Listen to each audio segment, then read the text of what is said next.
Welcome back to my channel. ఈరోజు మన video వచ్చేసి రవ కేసరిని ఎలా ప్రిపేర్ చేయాలో చూద్దాం.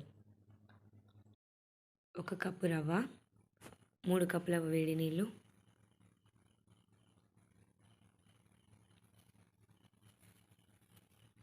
ముందుగా ఒక కడాయి తీసుకొని దానిలోకి 2 స్పూన్స్ నెయ్యి వేసుకోవాలి.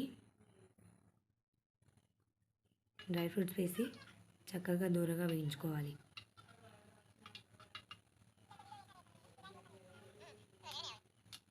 కొద్దిగా దూరగా వేగాక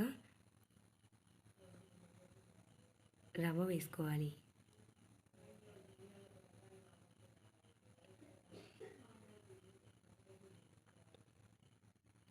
మధ్య మధ్యలో కలుపుతూ ఉండాలి, లేకపోతే అడుగు మాడిపోతుంది.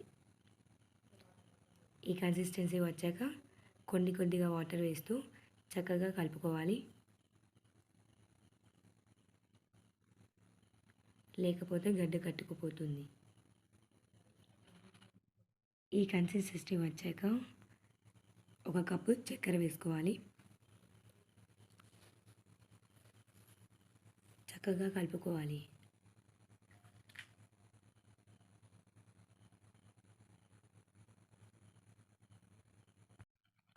ఇప్పుడు కొద్దిగా కుంకుమ పువ్వు నీళ్ళు వేసి చక్కగా కలుపుకుంటే కలర్ అనేది మనకి చాలా అంటే చాలా బాగా కనిపిస్తుంది. ఫైనల్లీ కొద్దిగా ఇలాచీ పొడి వేసి చక్కగా కలుపుకొని సర్వ్ చేసుకోవాలి. సర్వ్ చేసుకుంటే రవ కేసరి రెడీ.